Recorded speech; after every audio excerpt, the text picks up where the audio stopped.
This is me continuing my Star Wars Armada ranking of all the upgrades. This one is for the officers, and it's just the neutral officers.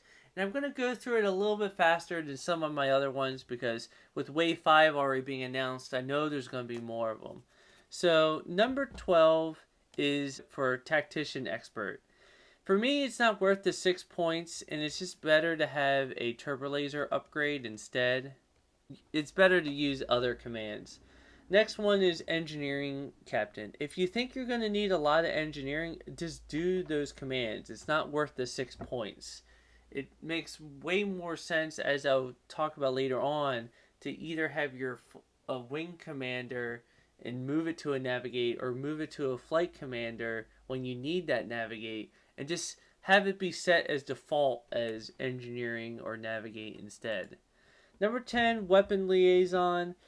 It could be useful for players if you know you're going to get a lot of tokens, like for Tarkin. For that reason, it's a little bit more situational, and as you get better with the game, you get better with your own command, so I just don't see it as useful. Same thing with Defense Liaison, number 9. It's useful for new players, and if you know you're going to get a lot of tokens, but otherwise, you probably don't want to have it. Skilled First Officer, it's very cheap, and it has some uses, but it's only 1 point. It's a discard, but if you know that your next command is going to be much better, or you know if this one's going to be particularly useless, maybe go ahead and include it, but I see much better officers out there. Support Officer, again, best for early players. This way you can discard it and change all your command dials.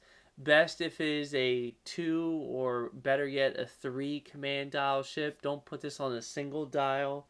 You shouldn't be able to be that foolish. Number 6 is Veteran Captain. Again, useful if you have Tarkin or you know you're going to be getting the tokens. Number 5, Navigation Officer. This could be useful when you're facing tractor beams in the interdictor. Instead of being trapped there, you know you're going to be able to increase your speed when you need to. Number 4, Chart Officer. This is where we're starting getting into the point where I'm starting to like these upgrades. It's only 2 points, and rather than getting that damage, you can discard this card and get rid of that damage. It's a good way to avoid a nasty critical. Could be good on more fragile ships, like if your MC-30s or a ship that has your Admiral on it.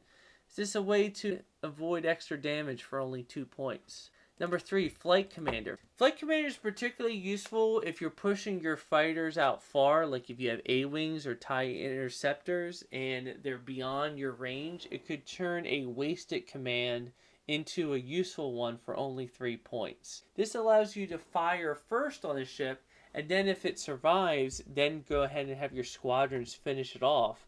And if you do kill it, then you can go ahead and have them attack something else.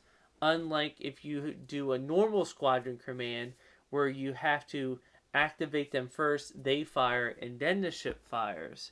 So for only 3 points, I could see it being pretty useful on a dedicated carrier.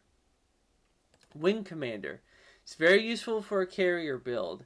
That way, you know you'll be able to act whenever it's the most advantageous. You can go ahead and set any other commands that you want, and whenever you want a squadron command, you can go ahead and set it. Sometimes having 1 extra dice just isn't nearly as great as being able to activate 3 or 4 squadrons and be able to throw 3 or 4 black dice onto your target, rather than just having that 1 additional one. And then number 1, and it's a very old upgrade, is the Intel Officer. He's very frustrating when he's used against you, and for 7 points he's relatively expensive, but it makes them very afraid to use that brace token. And he's pretty darn useful. So those are my upgrades for the neutral officers. I hope you found this helpful. Do you disagree with me? Do you think something's better than the Intel Officer, the Wing Commander, the Flight Commander? Because those are the 3 that I really like, as well as Chart Officer. The rest, I really don't see useful at all, to be perfectly honest. So, I hope you found this to be helpful, and write any comments or thoughts below. Thank you.